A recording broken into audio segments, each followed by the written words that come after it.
Okay, let's get into it. On camera. That's what I do every day.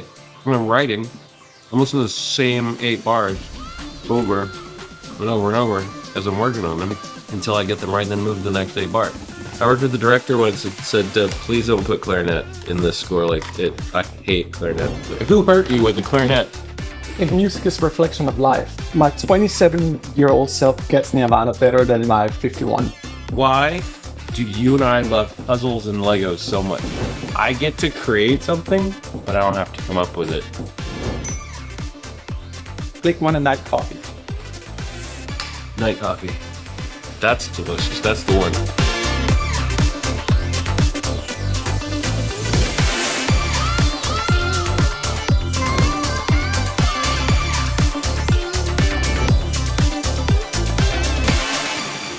No, I love the smell of coffee. I've loved it my whole life. It's one of my favorite smells. And it's like, how can something smell so good and taste so awful? So was the taste thing. Where's the taste? Well, Bitterness. I had, I used to drink hot chocolates. Yeah. For a long ass time. All the time. And that was my version of coffee. Then, and one time, someone, a barista gave me the wrong drink, so I got a mocha. And I chucked it down and I was like, okay.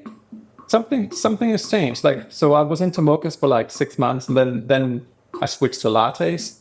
And then it's like, oh man, it's very milky. I need a little more of the dark stuff, Then down to cappuccinos, cortados. I'm not totally where I can drink it raw yet, but I'm facing that direction. How about you? So you always put milk in it? Oh, I have to have milk in it. It's true. You'll see today, when we do it. I mean, we should put milk in it, but it's no. No? I'm pure. No, I love that. Here's what I love. I heard someone say this one time, and I love it. Why would you put milk in water? That's all you're doing. Just putting milk in water. This coffee's just flavored water. I agree. I don't think I've ever had. I mean, I always with sodas. I drink Mexican Cokes. If I need that rush, then give me all the sugar in the world. I can't do this in between dilute. You put sugar in the coffee? No, I used to, but that is just okay. So that's it. So just milk. Just milk, yeah. But when you see how much sugar is in the milk, it's like, oh my god. And when you steam it the right way, sugar's in the milk. What's that? What do you mean the sugar's in the milk? There's a high sugar content in milk. Regular milk or cream? Cream, whole milk, okay. The stuff we like. And I like at least. When you froth it the right way with the steamer, you can caramelize it more. Mm-hmm. So you can really get it. You can almost make it into pure sugar. Mm-hmm. I had one earlier today. The guy I was making for, he said it tastes like a croissant. That was his version of the coffee.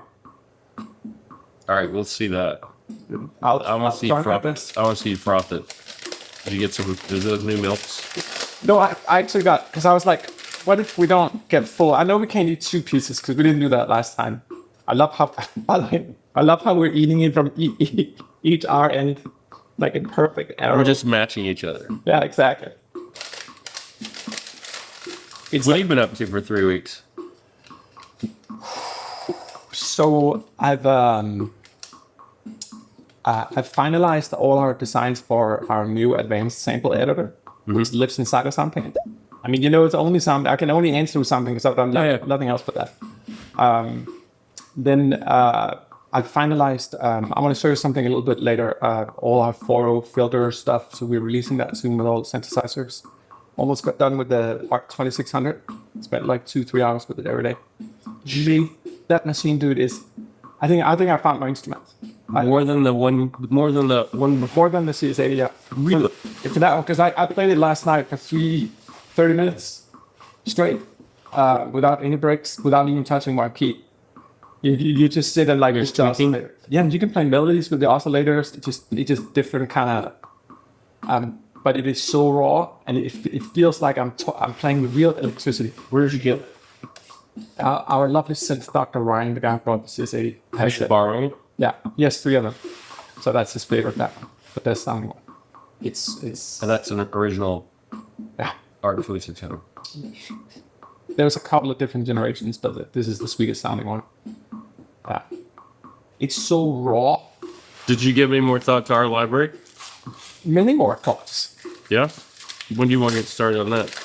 We should have started on this week, honestly. I'm sticking to my rut right now on unrelated stuff. It's going to help program some of the synthesizers. But I think it sounds like he's got time and resources to help out as well. You need to speed it up. It's all ready, man. We're all good to go. Is Jacob going? You said Jacob had a slot in. He's got a slot now. He can take on way more. Okay. But he'll be completely empty in April. Great. Then I guess we'll just maybe talk to him like this week or next week. Mm-hmm. Let's just figure out how they have planned for it, and you can go deep, man. I mean, there's a lot of ways you can go this way. The thing is, it seems like this is the right time to do this thing. It just seems like all the cards are aligning. How is this doing overall, Soundpaint? Well, this is a live shot. You can edit. Yeah. I'm gonna ask you another question. No, it's cool, man. That's your edit point. I think that, it's very humbling making your own engine, and I encourage all other developers to do the same. It is very, very, very hard. Like I'm surprised. I think I was a little bit naive in terms of like how. Are you getting negative feedback? No, not at all. It's having built something brand new that I've built to and for myself and you and others, like with pure love. Like, okay, this is just a better workflow. But to get that message across the pond to everyone who's still sitting with contact and who's don't really have time to change out their templates and all that, that's been a bigger undertaking. Have you been hearing the kickback on Contact 7? Yeah. Everybody hates it. Yeah, I know. And 8 as well. And we Everyone hates it. And I think they truly fucked up. I know. Had massive layoffs. They literally took a keyboard, threw it in the air, and let the black and white keys fall wherever. I know. And now like in Contact 8, what they introduced is like arcade functionality and scalers, so you can play chords just playing a single key. So I love that because like for me, we're just taking a completely different direction, which is about shit and actually playing your shit. And let that automated world play out however it wants. Like we're going the exact opposite direction. Yeah. For musicians. Yeah. They're going the other way. Want to play touch shit like that's so. They're going the TikTok way. So it's been interesting because like the whole industry has suffered, and everyone feels it across all disciplines and so forth. We're not exempt to that. But something grew 40% last year. It's paying for itself, and then some. It's pizza included, probably. It grew 40%, yeah. Fantastic. Yeah. So we have about 170,000 customers for Soundpaint. Then I don't know, 500,000 for APOs. And then what's the update deal? Like when you release a new library, someone go click and download? Yeah, so the downloader is built into Soundpaint now, so you just go straight into the engine and just download from the engine, one click. And then you purchase as you do it? You still purchase on the side, sadly. We'd love to have an like you purchase on the site, but then you buy it in the instrument. So it's like native access is rolled into your engine. Yeah, exactly. Yeah. So the second you purchase an instrument, it's already in your engine. So all you got to do is purchase on the site, and the second you open up the engine, it's available for download with no serial codes, no nothing. All that is already there. Like having to input your email and your serial code and all that. Like that was so 10 years ago. I'm like that's so. And now, if you get a third party, not native, you buy the library. It says, here's your code. You go add the code to native access. Register. Yep. Wait 2 days for it to show up. I know. Wait, no, I want it now. I didn't buy it for 2 days later. I think we can talk about that. I mean, when it comes to... What are these? These are roasted vegetables and these are roasted potatoes. Got it. I felt like potatoes tonight. I felt it was a potato night. Okay. Because we're having coffee. Pizza potatoes, roasted potatoes, rooted vegetables. Yeah. We're down. It's winter. Potatoes. You hate potatoes? I love potatoes. Dude, I read the most fascinating thing. It's about the history of the potato. Up north, there was no power in the early days of history because they couldn't feed themselves. When the potato entered the equation... How early are we talking about? I guess the 13, 14... I'm not great with history. Oh, okay. Way back. Okay. Yeah. Like probably 1,000 years or something like that. But you can see that when the potato was discovered and I guess Columbus brought over, so we know when that started, about 1500 maybe. You see the power shift to the north in Europe, where it remained. Purely due to the potato. because they could feed themselves. So when the famine and all that hit, it was a big deal because this was the main. I mean, this is humanity. This is Northern Europe for you, right? They just feed themselves off potatoes. This is the this is perfect like food. discovering a fire. Like, is that important for food? Yeah, like potatoes, like the perfect food, isn't it? It is. And the best fun theory I've ever heard on potatoes, like the potato actually won the evolutionary game between humans and potatoes. It adapted, it became full and bigger and volumetric and baked potatoes and all these iterations from fries, like roasted potatoes, like potatoes everywhere, potato mousse, puree, whatever, that it adapted. So we gave into it, like it won over humans. We were completely addicted and dependent on it. The first rocket fuel ever made came from potatoes. No way. It was distilled potatoes. Well, I thought Vodka came from it. I mean, it's pretty much it's up there with cream. Yeah, I think I'm. Do you remember in science class when we had to make a battery out of a potato? I know the experiment. I never did it myself. I hated science classes. I don't know why. Maybe you can make a battery out of them. They're perfect food. Dude, maybe if someone like the real remake of the Matrix wouldn't be having human batteries. It would just like farm potatoes. Potatoes everywhere. So you can actually, you're like me, you can actually listen to the same part over and over and over again, as long as it's... That's what I do every day. When I'm writing, I'm listening to the same 8 bars over and over and over as I'm working on them until I get them right and then move to the next 8 bars. So you get used to, that doesn't bother me. But like, I don't know, if my daughter was sitting behind me on the couch while I was writing, she'd be like, when are you moving on? Right. That's not monotonous to me, because also it's slightly changing. You and I both. Oh, yeah. Yeah, and I was listening to it today, and it's like, I actually objectively like these drum sounds. They're actually really nice sounding. They're not hard in the ear. The only thing I don't get, okay, you know music history better than me. Let me ask, because I wonder about this today. It says swing. Like, when was that popular? Even when this unit came out, like these styles were not popular when the unit came out. We listen to people listening to rumba. Yeah, probably. Like early 80s? I don't think so. Swing's been going since 20s. I know, but to make a machine that, I mean, like the habanera and the mambo, I mean, no one. That's what, 80s? Yeah, it must be that. So this rhythm for me is actually a little more triggering because like there's like I feel like there's kind of like a metronome, like I have to do something. My Casio tone I got in 84, and it had all those rhythms on. You grew up with this. But it is funny, like why did they put that? Why did they market that in the 80s? Maybe forgive me. Maybe it was fake like in other places of the world. I just like think today it's like, huh? Like the Series 80, yeah, it has 4 preset buttons dedicated to funk. I think that was more like, okay, this is the Got that, time. Does that have fills? Does that have drum fills? Oh yeah. Because fills are my favorite. Some of them are so shit. Well, this is good. This is relatively slow rhythm, and then with a quick fill. Like, why would people swing when you're kind of like? It's not even in time. It's on March. What do you think the fill is going to sound like here? Love that one. That's great.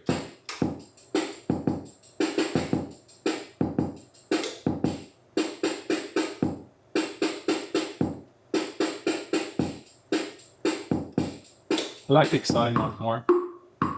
Speed up a little bit.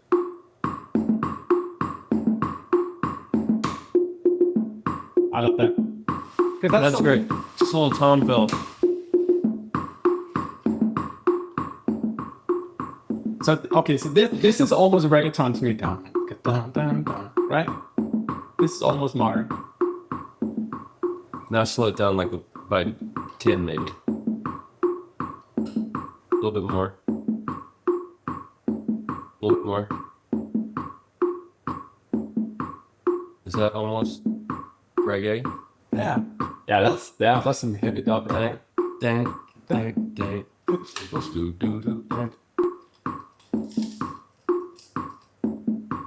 you're right, without the hat, it becomes more click-like. That actually is more attention to music. Back to like solid, tried and true.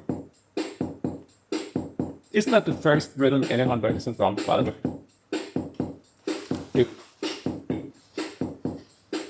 What?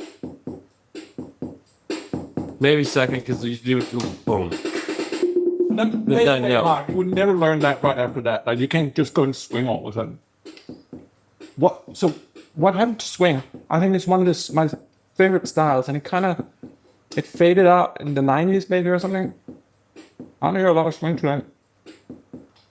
Well, didn't it turn into shuffle, which was more like New Orleans shuffle and blues shuffle? Which wasn't really swing. It was slightly different. Shuffle slightly different than swing. I love that style. Like that New Orleans shuffle is kick-ass. Do you find that your musical taste is changing as we age? I probably have more tolerance for new stuff now. Whereas, definitely when I was a teenager, it was listening to the same shit all the time. Same here. Even with classical, it'd be like I'd listen to the same records over and over. I wouldn't explore. Then I got to college, I started exploring in classical, but I wasn't exploring in pop rock. It was just whatever was on the radio. I'd listen to it over and over, and then go backwards, never forwards. Do you know what I mean? Like go back to your old classics, but then whatever for now. Classical is more expanding. And I think the more I got busy with writing, the less I was listening. So that I didn't borrow ideas and stuff like that. So in a way, and now I'm freeing up again where it's... Right. But I'm listening to less classical and more contemporary. But I'm more open to the contemporary. Are you open to contemporary classical as well? Oh yeah, but I'm open to more contemporary genres. Yeah, the same for me, man. I'm not big on listening to old stuff. Like, I love 70s and 60s music, but I don't listen to it a lot. I don't think I appreciated Frank Sinatra, Tony Bennett, that whole genre until like my 40s. If music is a reflection of life, I get Nirvana. My 27-year-old self gets Nirvana better than my 51. Like, you know, I love it for its visual quality and can admire it, but it doesn't hit me the same way. And I find like maybe with those guys, for me, that's a more mature, a little later down the line in life. You know, complexities of life in a lyrical version or something. Like, I don't listen to a lot of Led Zeppelin anymore, but I certainly used to. I'm just starting to get into them. And Beatles too, which I've staunchly denied for decades, but it's... Decades. Yeah, well, my whole life, yeah. Yeah, people are starting to do so many Beatles covers. I was like, why don't you just go listen to the original? Let me get to know that one really well first. Right. I think I heard something the other day that was like one of the things about analog. It's not even how it sounds or whatever. It's mainly that the workflow was so limiting that you, first of all, had to rehearse in advance because tape was not like forever. I mean, you probably saw all these, the early day or the last stage. But I wasn't getting into it. Right. You're, okay. Right. I'm terrible with tape. I wouldn't even know what to do. No. But I do get the thing about like, well, that's what we got. Make it work. Instead of like, oh no, like I need to like, you know. I was very much like use what I got. Like I had a Tascam. I had a Tascam 4-track. You know what that was? Put a cassette tape in and then divided the tape into 4 tracks. Yeah. Oh, that was yours great, by the way? Mine was like perfectly great. Mine was like black with orange on the knobs. And so you'd learn to write your 3 first loudest tracks first, and you'd bounce them to track 4. So then you're stuck with like your drums, bass, and piano all in one track. So you had to get the bounce right, because then as soon as you go to record 1, 2, and 3 again, those are gone. They live here. And if you didn't get the bass loud enough, you're screwed. Well, guess what? In the process, you learn how to mix early on. You sure do. That's great. That's actually better than... But there was no adding a delay or any of that stuff. So you just, if you had a delay, like I would play in the delay. Like I would play, you know, ping pong it softer later. Yeah. Oh, I remember doing my own create delay. echo. The first day I sampled, like, if you try your best. But that's all they could do. And then someone figured out how to do like a tape delay. Someone figured out how to splice. Someone figured. And dude, like that machine right there, like you can just see the playheads. Like that's brilliant. Like, oh my god, like delay, like if the tape rolls, multiple. What did you point to? Oh, this box here. What is that? Oh my god, dude, this is one of those machines that we haven't captured yet, but. Is it a synth? No, it's a tape delay. It's an old Roland tape delay. And Lil Farm uses it on all his synthesizers, and he does that because it sounds absolutely amazing. Oh, it's actual tape inside? Yeah, the tape on track. You can see the playheads. So the way the tape delay works is that it creates the echo based on hitting the different playheads. Do. You know how it works? Yeah, I sampled through it.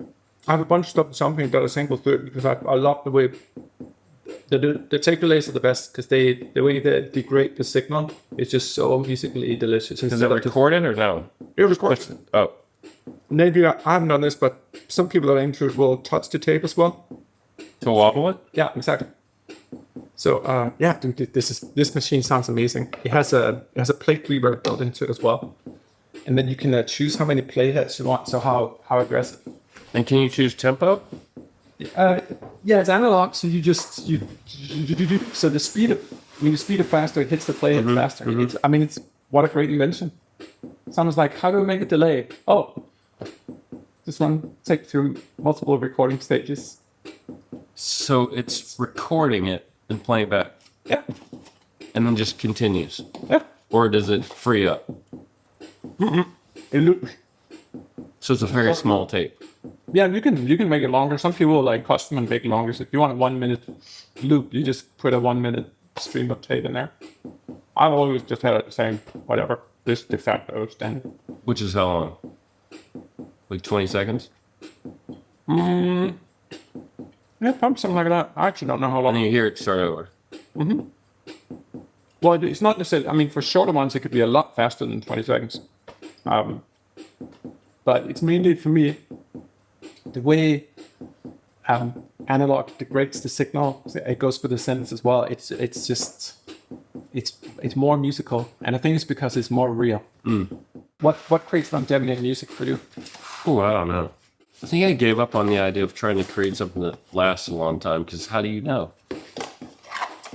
How do you know? How do you know if you're making something that's going to last a long time? That people are going to want to come back to and listen? You have no idea. I think higher production values create more longevity. Not that it's a promise or like that it has to be that way, but Beatles didn't have high production value. They had the highest production values available at the time. And some would argue sounds better than a lot of stuff today.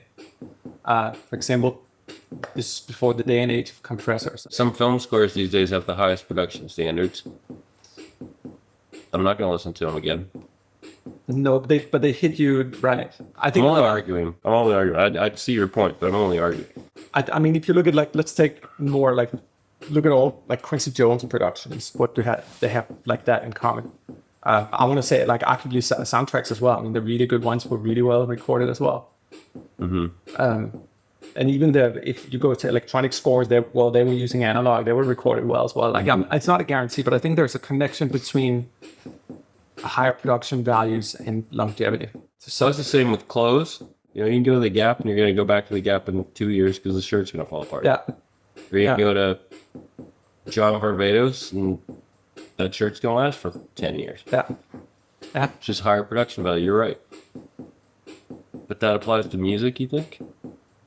Yeah, I do. Yeah, if I think about my favorite productions, in the 70s and 80s, they all have that in common. They're trying to push the bar as far as they could technically, and just having to be piling on all these analog wonders. Because you're not trying to follow the trend. If you're trying to follow the trend, that's not going to last. Yeah. It's going to last as long as the trend lasts, right?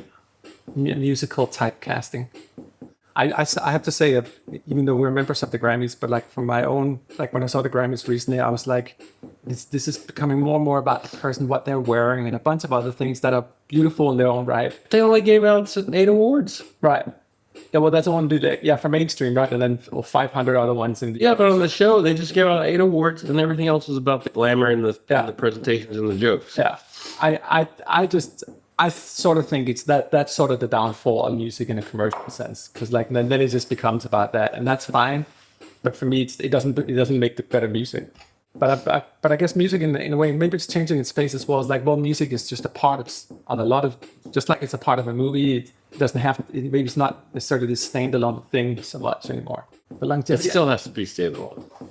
okay, so longevity, I think for me with the classical music, like how come something has survived 400 years? Granted, there wasn't as much competition, but certain tunes really just stood the test of time and became the ethos of Western music as we know. Mm-hmm. And those are apparently still with us for Bach, Beethoven. Mm-hmm. What is it about them? Great melodic structures, beautiful harmonies, and more evolved language than a lot of contemporary stuff.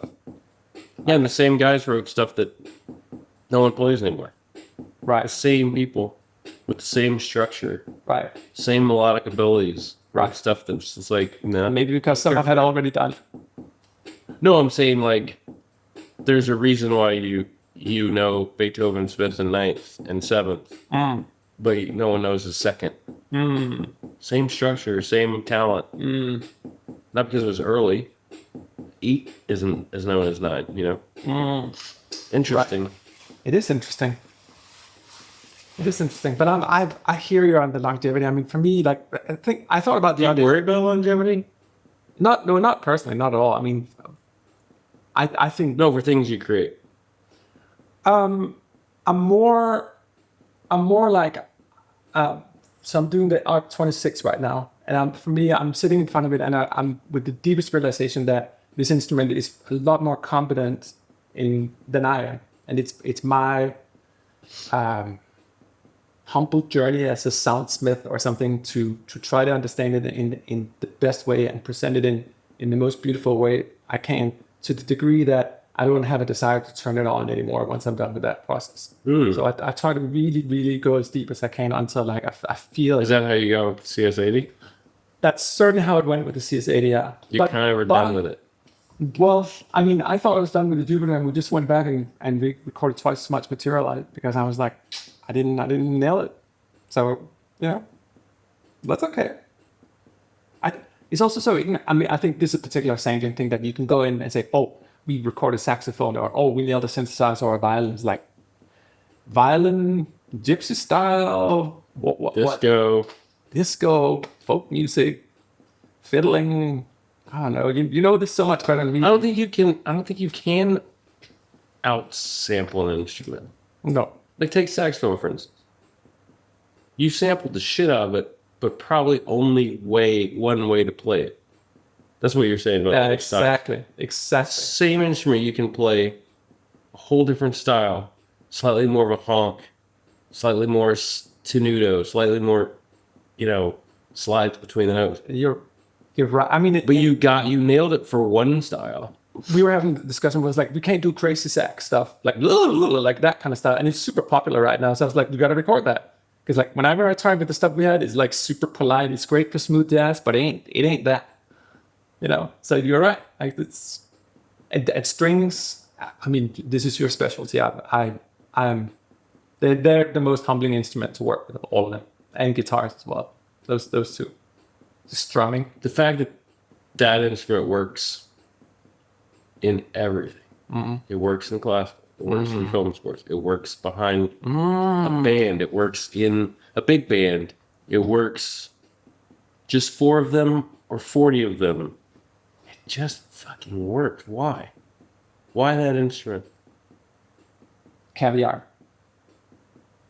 Like there's just certain ingredients that are just universally delicious. Caviar has everything you need. Every nutrition, any mineral, anything you possibly. Potato. It's this potato of the ocean, I guess. Like, there's probably someone out there who knows a lot more. But like, yeah. So I think strings have there's the caviar. Just delicious. But they just work with everything. They do. I wouldn't say strings are potato. Like brass for me is potato. Strings for me is like caviar. Potato is more brass. Yeah.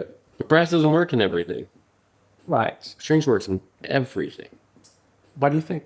What do you think? I don't know. It works behind hip hop. Works behind pop. Works behind rock. Works by itself. It works behind synthesizers. And some instruments is so hard to make it work. You can't put a guitar in everything.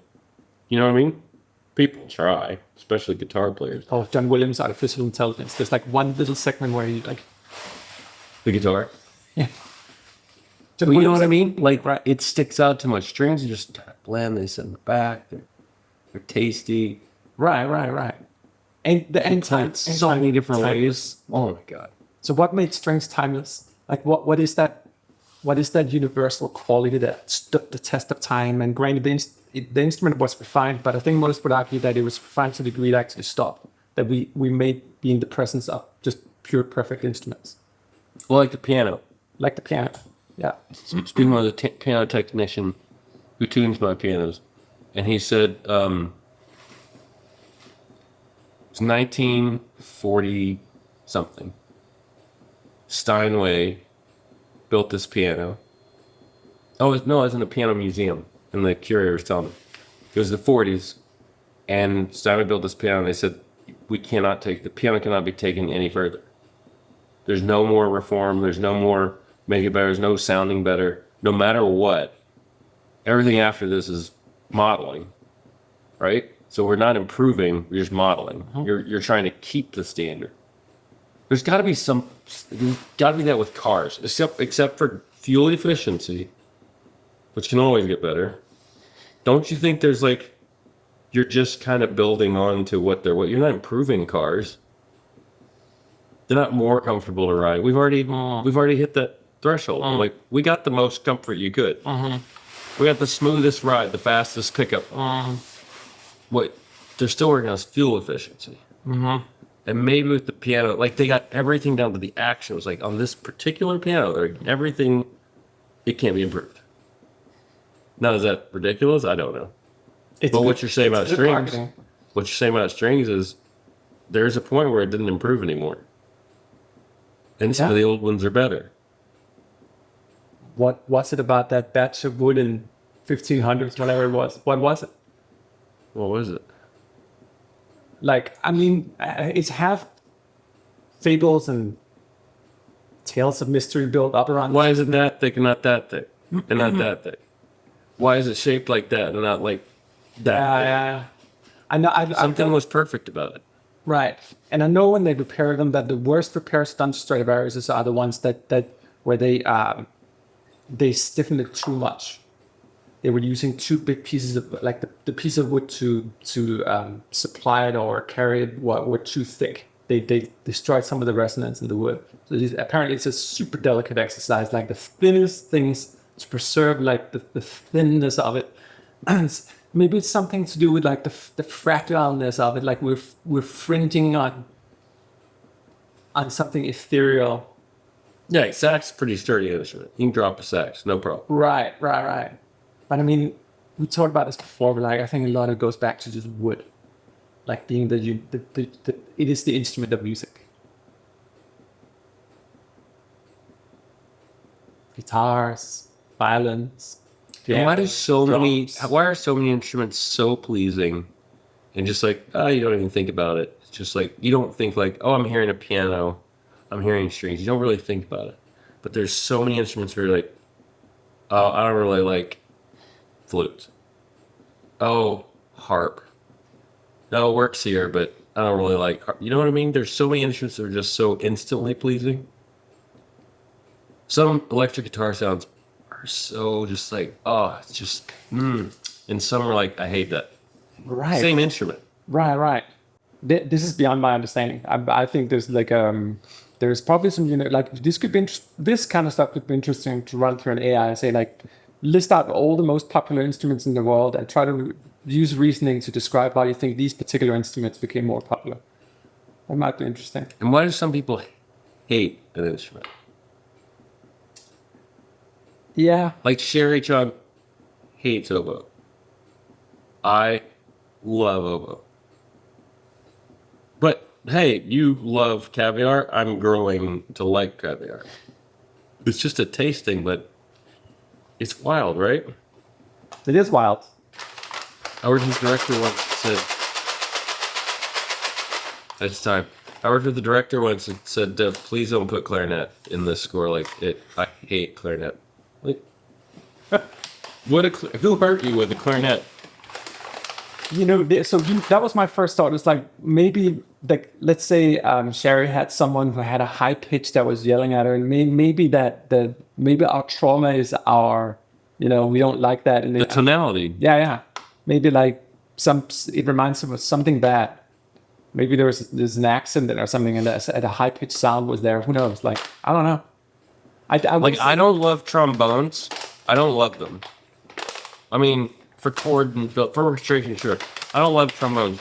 And I wonder if it's because when I was in band for 5 years growing up, I played French horn. I sat directly in front of the trombone. So maybe I hated hearing them on the back of my head. Oh, yeah.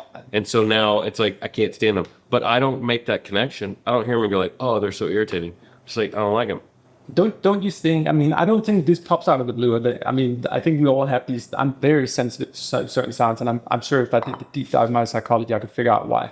I think this seems to be practical. Yeah, someone like I have a very hard time with like high pitchy stuff. You like lower? Yeah. In most regards in life. Do you want to smell them before we just take a little? Let's do the whole experience. Well, right. Are you making 3 at a time?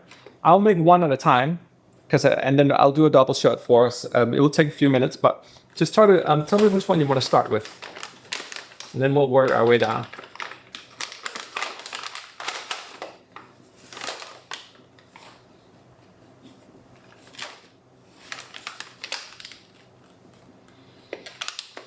Start with that. Got it. What did you get on this one? Let's do one more time.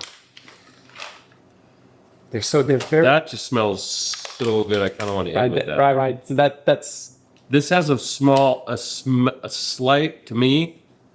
chocolatey smell to it. Oh, you're so good. This is chocolate.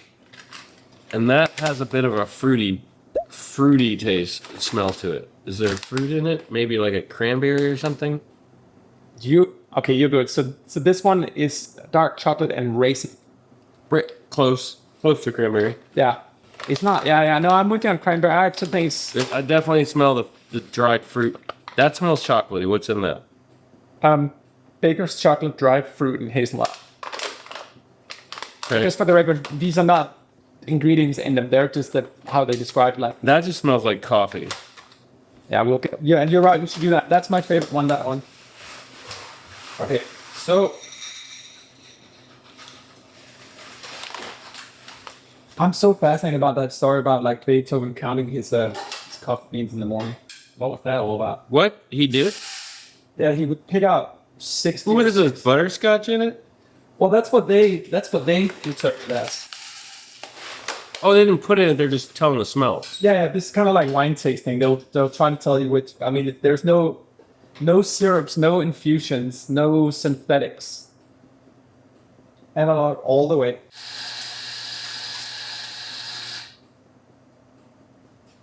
It's just for the coffee can here. I'll compress this like hard. And then do another layer, compress that to get more cream out of the bean.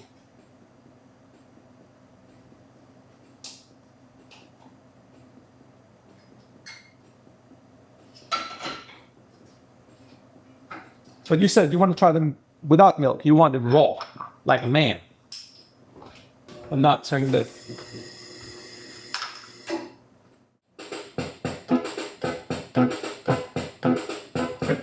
That's what I do. And All these, they used to have polka. This has to play the fill on that one. I like that more.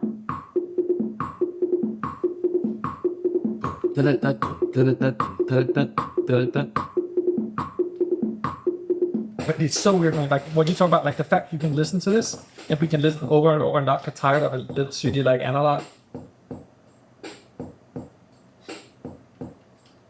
It's so great because you get that toy, the camera, this Lego, this bowl of candy, and the spots on your shirt. It's my favorite slumber party ever.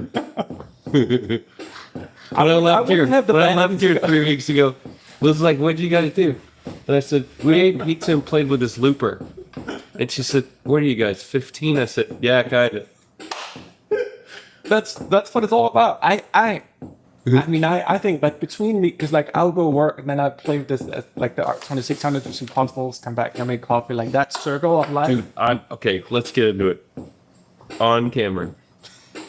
Why do you and I love puzzles and Legos so much? Okay, let me start with my theory. I get to create something, but I don't have to come up with it. I just follow instructions. I still get the fun of creating.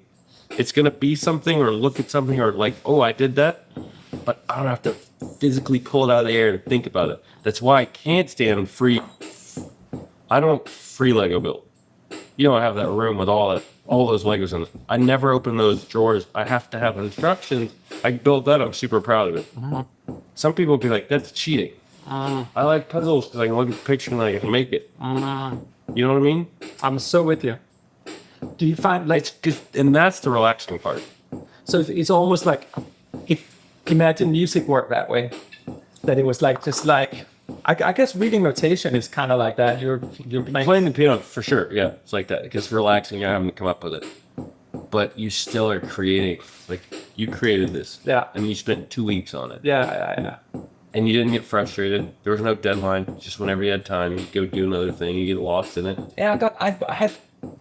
It's you taught me a lot about Lego. Like you know a lot more about the philosophy, and I think it actually goes deep because like I like question myself, and like there's some self-criticism going on. Like where did that it's not just like putting pieces together. It's like I was trying to skip things in the manual because I thought I had it down. No, you missed one piece. One piece, and then it's like 30 minutes like reverting it. Go back, tear apart. What? Make sure you didn't drop something on the floor. Yeah. The other thing I really started getting into with Lego, especially big builds like this, is the use inside of these of almost neon colored pieces. And when I started it early on, I was like, why do they do that? Like, why are they putting purple and green in here? And why, when I build a side that looks the same, is this one purple and this one's red? And I was like, wait, first of all, you're not going to see these, right? So it's a perfect chance for the factory to be like, we have too many pink pieces. Put them somewhere. Hide them in this. Second, when you're looking at a thing on the instructions that is the same piece, and they show you where to put the piece, if they were both red, you wouldn't know which end to put on. So you put it on the purple end. It's smart. It's smart as fuck, dude. They're doing it for kids. Right. I know nothing about manufacturing, but I would imagine similar principles would happen, like just to make sure like all these like beams are red because they go over there, like just that makes sense. Like when I did my machine room and I was going to have 5 writing rooms. And I said, I want each room to have its own color tables because I never want to go in a machine room again and wonder, am I unplugging my machine or my assistant's machine? It was like, oh, red, that's me. So I'm doing all reds. Sherry's all orange. Murat's all yellow. It's smart. And that's why inside these, because they don't, once you put the shell on, who gives a fuck what colors are inside? Yeah. And also it's a way for them to recycle pieces that they don't need anymore. Dude, I think there's so much to be learned from Lego. Like when I said it was very inspirational to me. Also like how they reward you with little extra pieces after each bag and all that. There's like some sweet things in there that also, have you noticed you never get a bad Lego? You never get one that's slightly like you have to press harder to fit. No. You never get like, oh, it's slightly cracked. Or there's never a bad Lego piece from straight out of the box. It's funny in this day and age where like I think a lot of people frown upon the idea of uniformity. There's something beautiful about like uniform principles. Like when it comes to stuff like that, that's kind of nice. Like, cause I'm doing this puzzle over here, and it's not that the build is not as great as the Lego. It's just like sometimes I can squeeze. I'm like, does that fit? Or am I just squeezing it? With Lego, it's so rigid and strong. Yeah. They check this out. You'll never see a Lego piece that's a 5 piece, like 5 dots. And you'll never see a 7 dot and you'll never see a 9 dot. Okay. Because they were like, we'll just give you a 3 and a 2. Why would we build a mold for a 5 when we can just give you a 3 and a 2? Because building that mold's expensive. When I need a 7, we give you a 3 and a 4, 5 and a 4 for a 9. That's smart thinking. But they will give you a 10 instead of 2 5s because sometimes you have an expanse that has to support it. Yeah. But they won't give you an 11. They'll go all the way to 12. Also, So that kind of shit I love. yeah, and most of the pieces are not specialty. There's like 3 or 4 specialty pieces for windows in this, but on that, it's all the tried and true. Cheers. Well, this is it? Well, this is the first one. And I wouldn't. You're doing it without milk? But that you said you wanted it raw.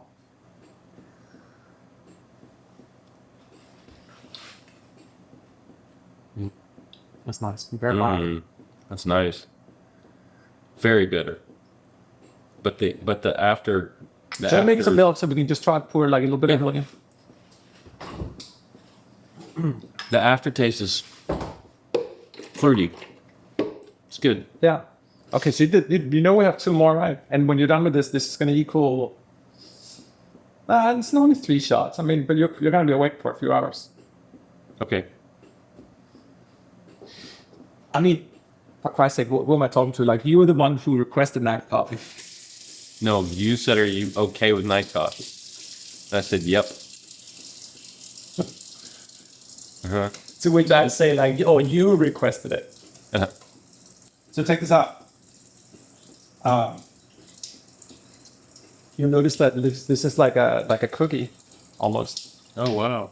And it actually like you can kind of break it up without even getting coffee on it.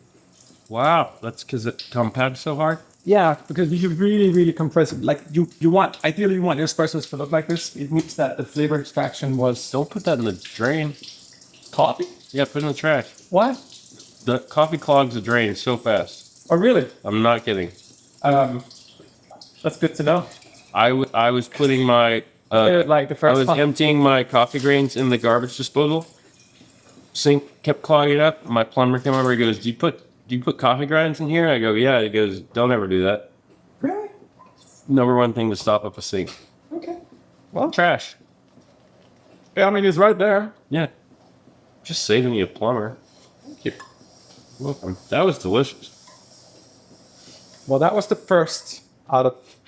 So yeah, I really like this. I've gotten back into puzzles lately. And I'm like you, I'm like 1,000 pieces great. I don't want to do a 500 or a 300. That's just boring. I want to do something that's going to take me like a week. That thing over there drives me nuts because like I had to build this. I was sitting with you're gonna love this. I was sitting with ChatGPT and trying to get it to help me. So like I was like, hey, look at the pieces here. I'm gonna pick up. Tell me where it fits. Does it fit over here? Yes.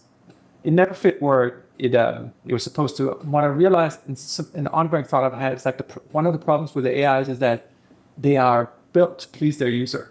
So they would rather be inaccurate and say, yes, I can do that. Yes, like Dance Monkey. But it's actually never gave me the right piece. And I find that dangerous. It's like what happens in the future just gets these appeasing AIs that have no deeper reason. Maybe it's not trained for puzzles yet. I get it. I was showing my mother yesterday ChatGPT.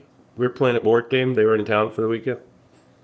And she tried to play XIS in Scrabble. Okay, yeah. And I said, I don't know if that's a word. She goes, well, let me ask Siri. And I go, no, let me show you a better one. So I asked ChatGPT, and it's the one that you showed me. Yeah. And we're very conversational. How are you doing tonight? And my mom was like, well, that's freaky. And I said, is XIS a word? And she immediately said, no, it's not an English word, but you might want to consult the dictionary. And I was like, wait, what? I don't want to ask AI and then it tells me to go look at an analog book. Troels, doesn't that defeat it? Why is it telling me to go look it up myself? Yeah. Interesting times. What did you just do? Put it back in? I just, because like this, I had excess beans from the previous one. Oh. So what is that about? Saying, here's your answer, but you should consult a dictionary. Well, you could push it. I did get it to do the accents, by the way, because I was trying to show you that I can do like all these different accents, and it wouldn't do it when we did tried. get it? Yeah, I got that. Last time before it was fine. Yeah, because I like to make an accent. That's the thing. But you have the plus version, right? The pay for version. I have the cheap version. Oh, okay, yeah. I'm trying the pro version, which is like $200 a month, and it's not really worth. That's a lot. Yeah, but yes, it is. But it's worth it for me. Like when you use it enough.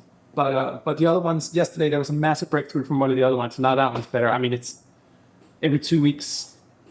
What was a massive breakthrough?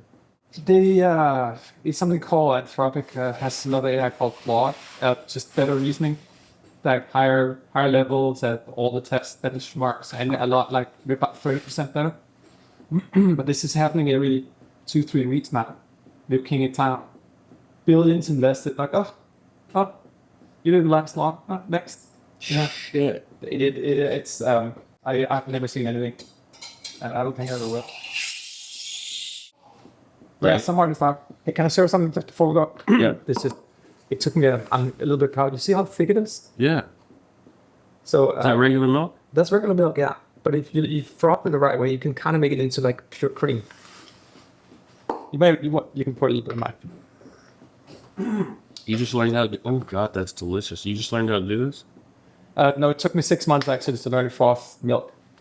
Like this, it's surprisingly complicated. Oh, that's fantastic. We're past thinking of the iPhone as AI, Troels. We're past it. Yeah, there's over 100 for the last decade. There's been over 100 AIs, and then We're past thinking that those readouts in our cars aren't AI. We're past it. We accept that as fine, but the AI is like, no. Why is Waymo worse than an iPhone? To me, it's not. Why is the idea of having an automated freeway worse than all the shitty drivers out there? I would take it automated any day. Less accidents. You get to your place faster. It's actually kind of nice. You can speak. You don't have to deal with all the idiots No out one's there. listening to you.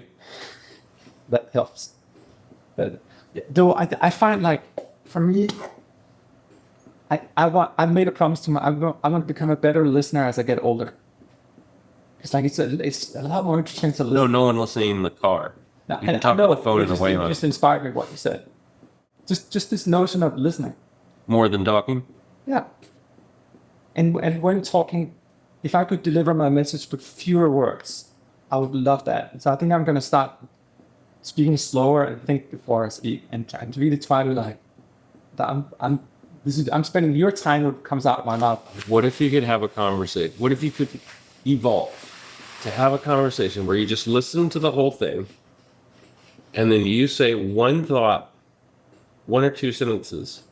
That's all I need to say, because you thought about it. Everything they said, you listened, you thought about what you want to say, you just say it one time. And so it's back and forth. The conversation becomes, you said something for a while, I answered it, and we're moving on. That's not how conversations go, though. No, it's not. People want to be talking as much as they want to listen. Right? Some of us. Is this Prophet X? Yeah, some kind of thing. Tony was wise enough to get. Ooh, I like that better. I like that better. That's good. That's the chocolatey one, right? Yeah. That's good. Yeah. Very mild. Non-intrusive. I'm gonna go to bed very late.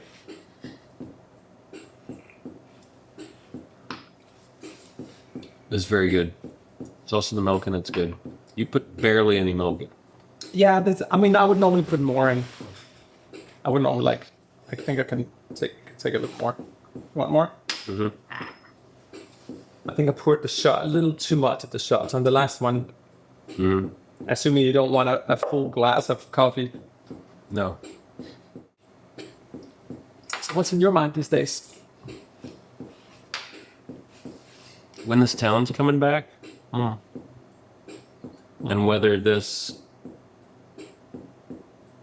dearth of work is a gift or a curse. That's what's on my mind lately. I think the industry is under a permanent transformation. And I do too. I do too. And I don't know if coming back means it ever comes back, because that would mean going back to how it was. I don't think that's possible. it's not. But did we just see the end of the golden age? You know, it's interesting. If you speak to people that have been in music for longer than me, like they will generally say like, yeah, the golden age was like the 70s, 80s, 90s. They're really old, like 70s. But as you move up, like, because I would say like I was lucky enough to venture, but I was in the, even sampling wise, I was maybe in the third generation of developers, something like that. Like, For me, the golden age was the 2000s. It was just constant work.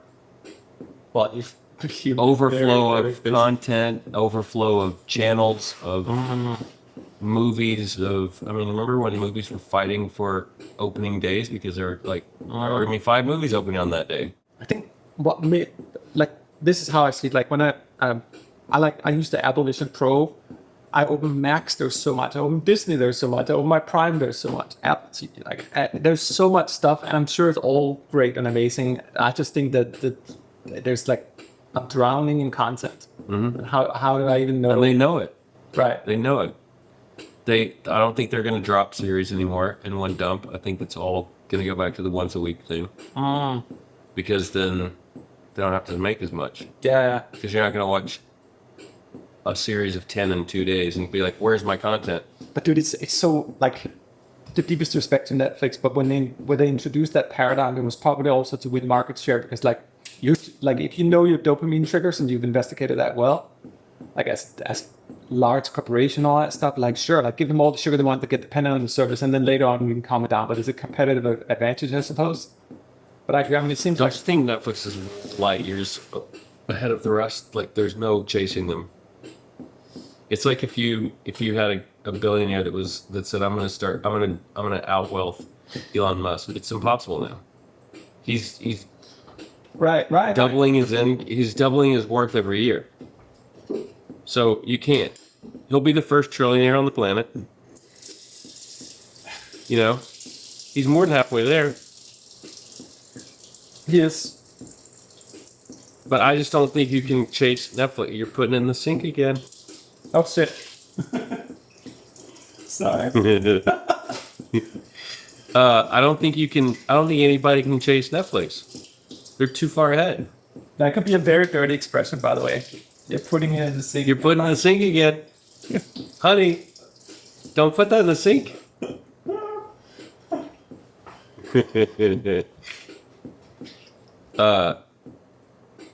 So that's what's on my mind is, if we need a reset to make things better, then it's a gift. When you say reset of what?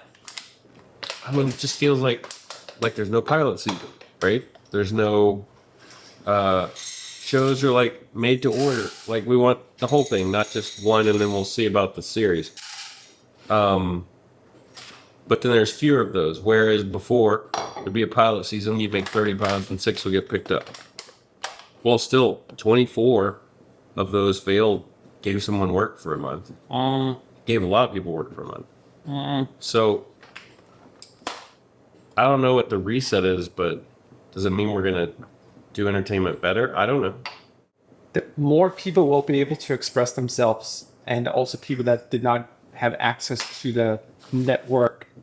I mean, I remember there's a period when I started, I was like, well, if you want to make it in music, like scores and all that, like we have to be in LA. That was like de facto. I don't know if that's the case anymore. It seems like more and more people are starting to live in different places. We'll go back further. If you want to make music, you had to get a record deal. Right. Had to. Right. Then this concept of indie came up. But then you had to get signed by an indie label. All that's gone. I don't even know how there's so many record labels still. You know what I mean? But are there? I mean, there's like 3 major labels left or something. Yeah, if there's all these indie labels. I mean, for me, like, this is a self-observation, but I tend to do better when things are not going super well. Gives you more drive. Yeah, like our whole industry is like, just like all the other ones have certainly faced it, and you speak to any developer and they will feel it too. So for me, that gives me like, I'm a little bit back to the early days, and it makes me wake up. Like, you know, I need to be a little more sharp in my resource allocation, and I love that. It's like this is just where true innovation happens. Where it's like when everything is great, all the pilots, like everyone is happy, but it also became kind of maybe it's trying to see the positive in a relatively complex situation. But for me, I thrive better with that. Like, yeah, care a little more maybe. I mean, it breeds doing things differently. For me, it's like, oh, now is the time for me to change my templates. Now is the time for me to explore different writing styles. Now it's time for me to absorb more other people's music. You know, Yeah, it's absolutely. like that, there's that inspires. Absolutely. It's wild. There's a lot of people I know that were so busy that are not working. It's the same message I hear across the pond for everyone. It doesn't matter what level they're at. Everyone is feeling the same at all the different scales. Across the pond too?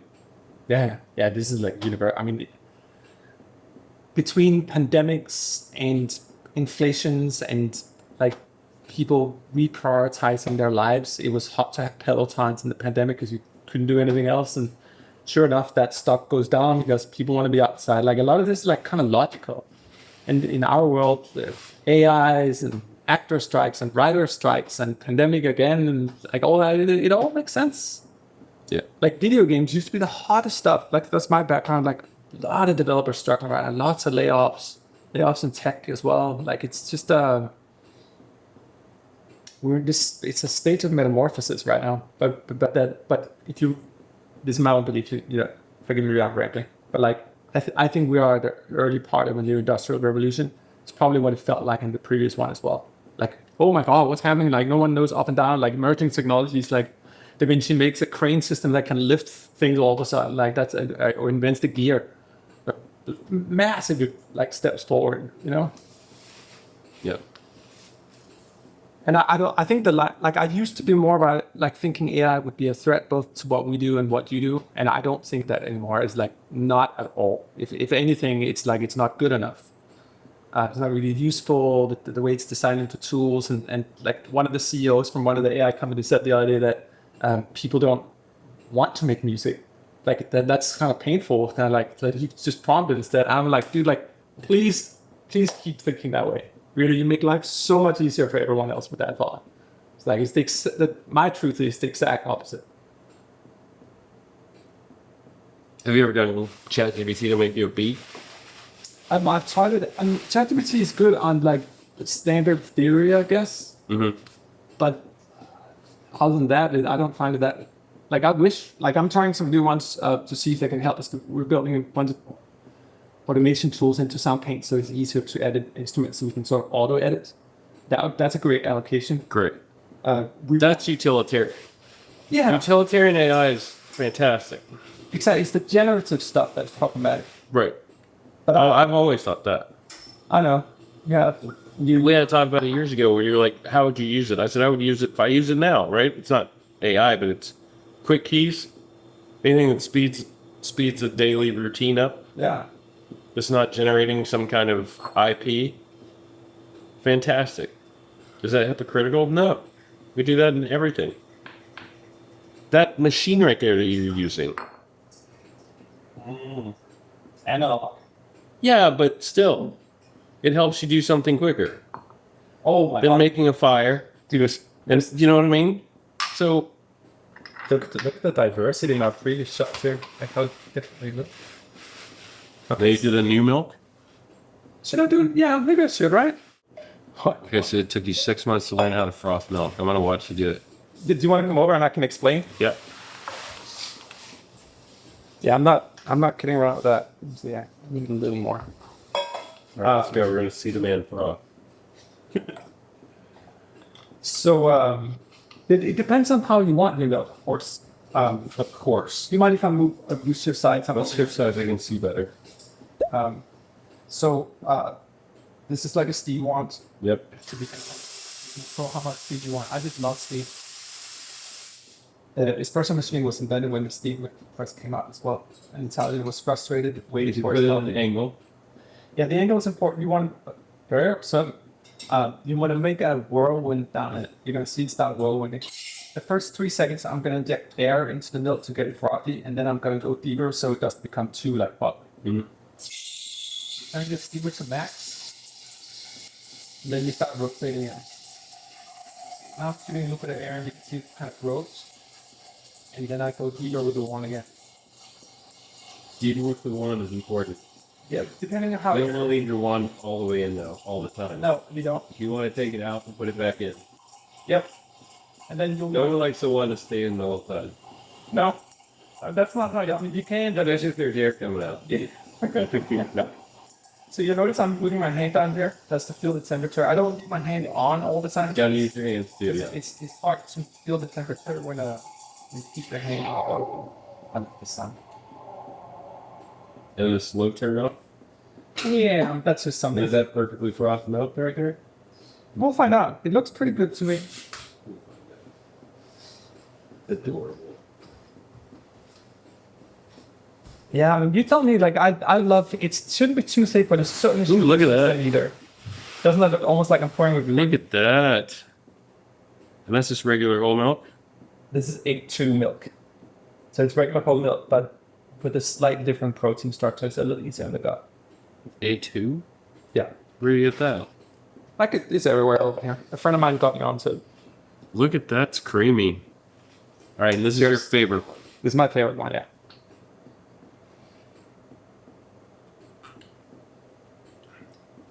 Yeah. That's the one. This one's called what? This is their house blend. See, I don't like fruits, not coffee. Did I think I made the right one? Yep, that's the one. Yeah. I want you to do it. I don't like fruit in the coffee. Let's dilute it a little more. It's still very strong, though. And that was a small shot. We actually haven't done full shots. But